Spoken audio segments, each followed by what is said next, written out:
Okay, water bottle belt design. Defining the problem. When it came to making a prototype to solve a problem, at first I didn't know what to do. I thought of my everyday life when I came up with an idea. When I exercise a lot of the time, I don't want to carry my water bottle with me because it's very annoying. This is why I decided to make an elastic belt to hold a water bottle on your waist and not in your hands. This would free up your hands and make it a lot easier to run while still having the option of drinking water. Generating concepts. While generating concepts for my prototype, I sketched 2 different designs. They were very similar, with the only difference being design 2 having an extra pocket and longer straw on the belt. I obviously chose that design because it made more sense to have the upgraded version.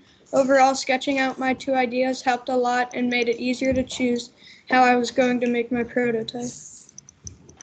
Generating concepts, Tinkercad. When it came to designing my prototypes in Tinkercad, I added everything from my sketch. In the images, you can see the green circle being the belt, and then the 2 brown cups being the pouches to hold the water. Finally, there's the blue cylinder, which is acting as the water bottle. After making this design, I knew exactly what to do for making my actual model.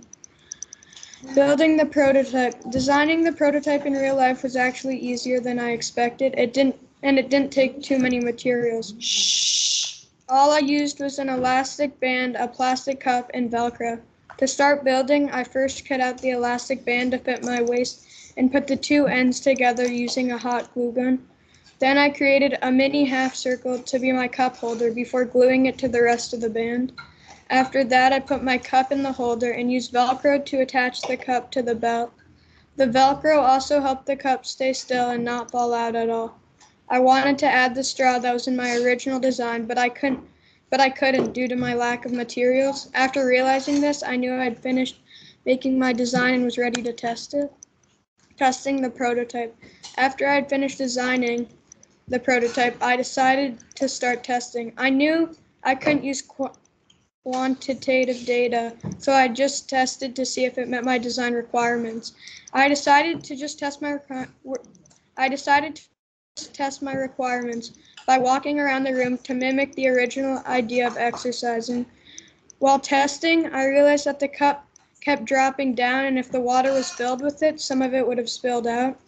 Though the elastic belt worked really well and never fell down my waist while walking.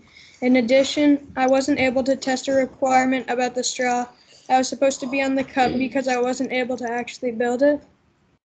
Overall, I think I would have wished my prototype didn't have so many issues so I could actually use it. And I can't see the last part.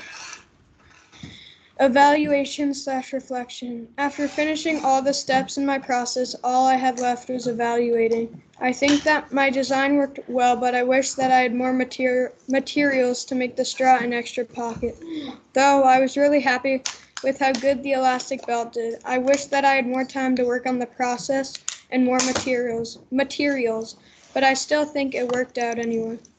In addition, I don't think there's much I could do to improve my design because the material part was out of my control.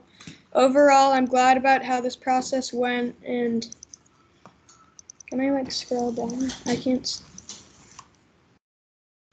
And wouldn't hate to do it again. And then these are my sources. All right, Ari, do you want to demonstrate your prototype in action, at least how people would wear it? Just say, when I say go.